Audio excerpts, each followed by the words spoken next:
19वीं शताब्दी के अंतिम चरण में भारत की भूमि पर एक अग्नि पुरुष का जन्म हुआ।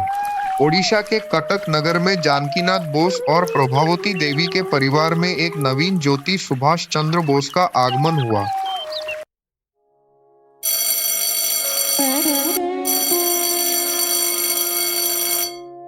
एक मेधावी छात्र के रूप में सुभाष ने अत्यंत सहजता से शिक्षकों का ध्यान आकर्षित किया।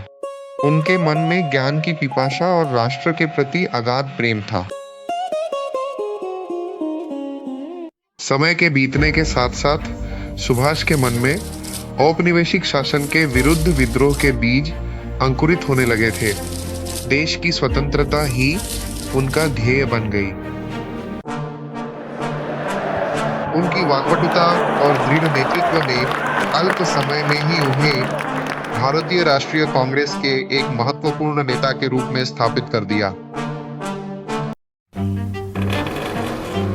ब्रिटिश सरकार के लिए सुभाष का अडिग दृष्टिकोण एक बड़ी चुनौती था। अनेक बार कारावास भोगने के पश्चात भी वे अपने आदर्शों से विचलित नहीं हुए।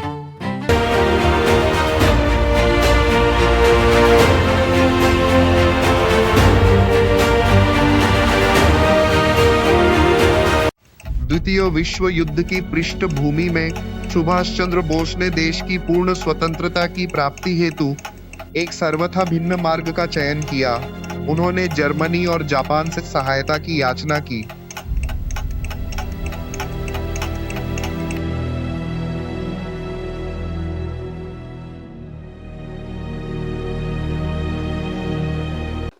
तुम मुझे रक्त दो, मैं तुम्हें स्वतंत्रता दूंगा।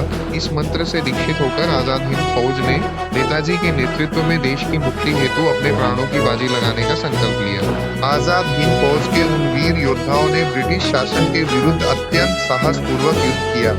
नेताजी की प्रेरणा सदैव उनके साथ रही थी। 18 अगस्त 1945 के उस दिन एक अत्यंत रहस्यमयी विमान दुर्घटना में नेताजी सुभाष चंद्र बोस का अंतर्धान आज भी एक अत्यंत गहरा रहस्य बना हुआ है।